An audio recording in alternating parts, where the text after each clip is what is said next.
told this was a hero story. A young man discovers his destiny, rises against tyranny, and saves an oppressed people. That is the story you were sold. That is not the story Frank Herbert wrote. Dune is not about a chosen one.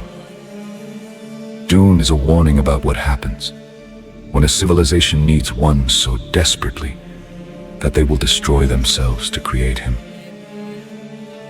This is the psychology of Paul Atreides, and the disturbing truth about every Messiah story you have ever believed. Before Paul ever set foot on Arrakis, the prophecy was already waiting for him. But that prophecy was not divine. It was engineered. For thousands of years, a secret sisterhood called the Bene Gesserit had traveled across the galaxy, planting religious myths on isolated planets, myths about a coming savior, a voice from the outer world, a Messiah with piercing blue eyes. These stories were not spiritual. They were tools, insurance policies, in case a Bene Gesserit ever needed to hide, manipulate, or control the population. The Fremen of Arrakis did not discover Paul. They were programmed to recognize him. And Paul knew this. Paul Atreides was not raised as an ordinary noble child. He was engineered. His mother Jessica, a Bene Gesserit sister, was ordered to bear only daughters. She disobeyed. She gave the Duke a son, and in doing so, she accelerated a genetic breeding program that had been running for 90 generations. Paul was the Kwisatz Haderach, a being with the ability to see across time, into every possible future. Not a prophet, not a mystic, a living computation of every path history could take. Imagine that for a moment. Imagine being 15 years old and seeing every version of your own life, including every version where you become a monster. When House Atreides is destroyed, when his father is killed, when Paul flees into the desert with his pregnant mother, he does not want to be a savior. He runs from it. He knows what happens if he embraces the prophecy. He has seen it. He has seen the Holy War, the 61 billion dead, the planets turned to ash in his name, cities burned by fanatics screaming his name. But here is the horror of Dune. The moment Paul tries to avoid the prophecy, he fulfills it. Every escape path leads to the same nightmare. Every act of resistance makes his myth stronger. This is Herbert's warning. Prophecy is not something that happens to people. It is something that happens through them. The Fremen are often portrayed as noble warriors of the desert, free people survivors. But look closer. For centuries, they have lived under a manufactured religion. They have been trained to wait, to watch for signs, to interpret every stranger as a potential fulfillment of prophecy. When Paul demonstrates unusual abilities, they don't ask if he is manipulating them. They mean. When his mother speaks their sacred language perfectly, they don't ask how. They believe. This is not faith. This is programming activated on demand. And Paul knows. Every time he uses his knowledge of their prophecy, he is not liberating them. He is enslaving them to a story that was never real. There is a moment in Dune when Paul stands before the Fremen for the first time as a leader. He looks into their eyes, and he sees not devotion. He sees hunger. The hunger of a people who have suffered so long, they will follow anyone who promises meaning. This is not exclusive to Arrakis. This is not exclusive to science fiction. Every generation produces its Paul Atreides. Every wounded population produces its prophet. And every prophet, no matter how well-intentioned, eventually becomes the thing they swore they would never become. Because followers do not want a leader. They want a mirror. reflecting their pain back at them in the shape of divine purpose. To become the Kwisatz Haderach, Paul must drink the water of life, the poison that kills any man who attempts it. He drinks, he dies, and he returns. But the person who returns is not Paul Atreides.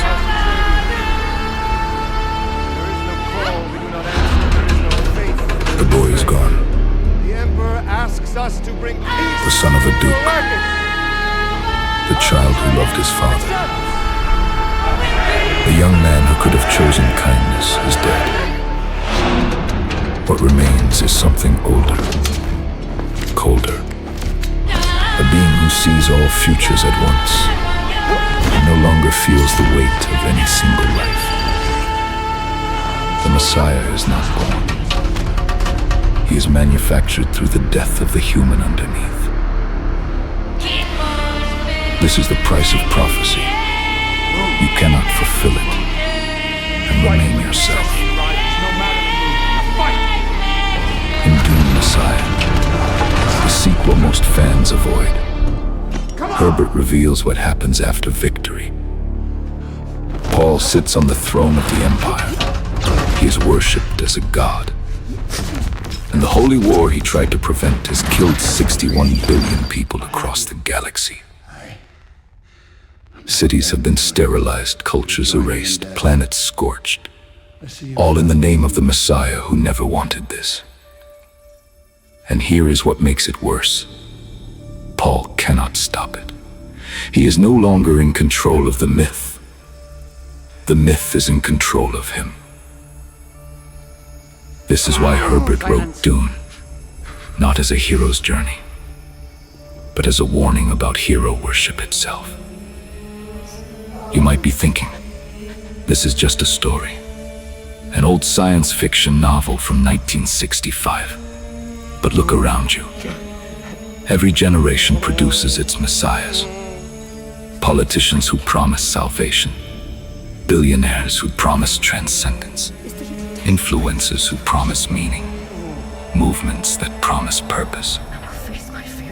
And every time, millions of people project their own hunger, their own pain, their own need for meaning onto a single figure. And every time, that figure eventually disappoints, or worse, becomes the very tyranny they promised to end. Because the problem was never the leader. The problem is us. Our need to be saved from a life we are too afraid to live ourselves. So here is the disturbing truth of Dune, Paul. Atreides did not save the Fremen. He did not liberate a planet. He did not fulfill a prophecy.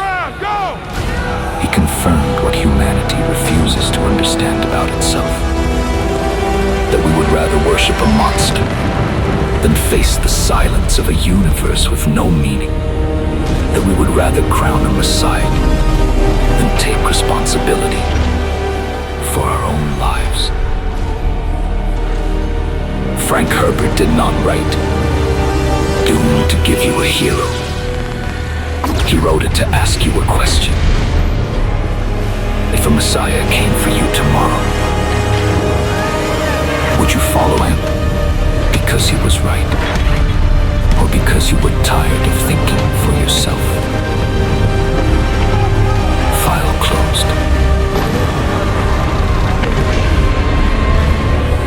File closed. If the story ended there, Paul would simply be another tragic movie. But Herbert was never interested in tragedy alone. He was interested in evolution. Because after becoming emperor, Paul discovers something even more terrifying than holy war.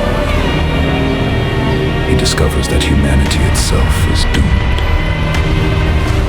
Not by enemies, not by machines, not by famine, but by certainty. Every future he observes, every possible civilization, every branch of history to extinction. Not because humans become weak, because they become predictable. Prescience appears to be the greatest gift imaginable. To see tomorrow, to know every consequence, to eliminate uncertainty. But Herbert twists the idea completely. The more Paul sees, the fewer choices remain. Imagine watching every possible move in a chess match until only one sequence allows survival. Is that freedom or imprisonment? Paul is no longer making decisions. He's following the only path that does not immediately destroy humanity. The future is no longer something he creates. It becomes something he obeys. We believe ignorance limits freedom. Herbert argues the opposite. The future becomes a prison. The moment it can be perfectly known, because uncertainty is where free will lives without uncertainty. Choice becomes performance. You simply act out what already exists. Paul does not rule the future. The future rules Paul, and every attempt to escape only tightens the chains. Most stories ask one question. What if a good person gained absolute power? Herbert asks a different one. What would absolute power do to a good person? Paul begins as compassionate. He mourns, he hesitates, he questions himself. These are the qualities that make him human. But leadership slowly replaces humanity with calculation. Every conversation becomes mathematics. Every friendship becomes strategy. Every death becomes acceptable if enough lives survive later. This is the oldest corruption in history. Not cruelty. Justification. History is filled with leaders who believe they were saving civilization. I know that. What do you think I'm trying to do? Revolutionaries, generals, presidents. Every one of them believed temporary suffering would produce permanent peace. Every empire has spoken the same language. A few must suffer, so that many may live. Paul speaks that language too. Not because he enjoys violence, because he convinces himself there is no alternative. History rarely remembers intentions. It remembers consequences. Perhaps the saddest transformation is not Paul's. It is Stilgar's. At first, Stilgar is a mentor, a warrior, a friend, someone willing to challenge Paul. But as Paul's legend grows, Stilgar slowly disappears, not physically, psychologically. Every disagreement becomes blasphemy. Every question becomes disloyalty. Soon, he no longer sees Paul. He sees a god. And once someone becomes your god, they can never again become your equal. That is how hero worship destroys relationships. Jessica wanted only one thing to protect her son. Everything she taught him, every Bene Gesserit lesson, every sacrifice was motivated by love, yet love alone could not stop history. Imagine watching your own child become someone you can no longer recognize. Not because he was evil, because he had become necessary. Sometimes, the people we save are the first people we lose. The spice melange grants vision, but perhaps its greatest effect is psychological. It removes doubt. Human beings fear uncertainty more than almost anything. We crave answers, predictions, certainty. This is why fortune tellers survive, why conspiracy theories spread, why charismatic leaders flourish. Because certainty feels safer than truth. is complicated, certainty is simple, and simplicity is incredibly seductive. The Fremen never followed Paul because of evidence. They followed because every experience confirmed what they already believed. Psychologists call this confirmation bias. We notice information that strengthens our worldview.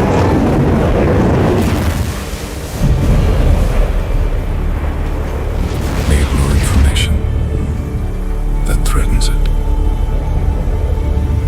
Once Paul becomes the Messiah, every coincidence becomes proof. Every victory becomes destiny. Every failure becomes part of the divine plan. That is how myths survive reality.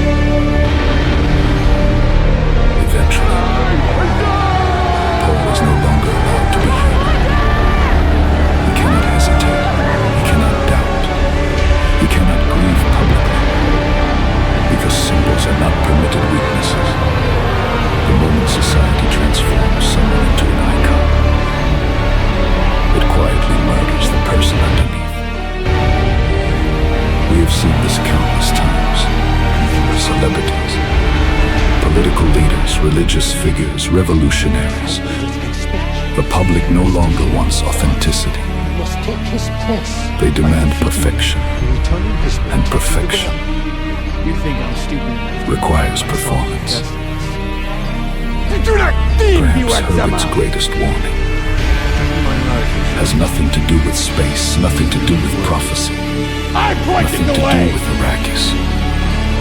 His warning is about civilizations that stop thinking. The moment people surrender responsibility to one extraordinary individual, they begin outsourcing morality itself. What should I believe? What should I feel? What should I become? Someone else answers. And freedom quietly disappears. Not through violence, through convenience. That is why Dune refuses to age. Technology changes, empires collapse. Politics evolve, human psychology barely moves. We still search for heroes, still chase certainty, still believe someone else must possess the answers we lack. And perhaps that instinct has always been our greatest vulnerability. Paul Atreides was never the villain, nor was he the hero.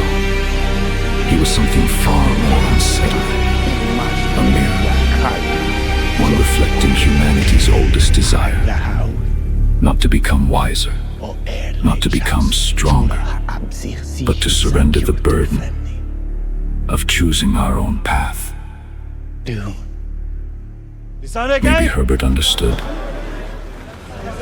that monsters are rarely born, they are assembled, piece by piece, expectation by expectation, prayer by prayer, until one day, an ordinary human being is crushed beneath the impossible weight of becoming everyone's answer. And perhaps the real prophecy was never about Paul. It was always about us. Because somewhere, in every civilization, there are always people waiting for someone else to think for them. And history has shown they always find someone. I am Paul Atreides, Duke of Arrakis! Eruditina Esidani, Melissan Al-Gai, Ruin Dimenaruk, Ashini, Lisan Al-Gai!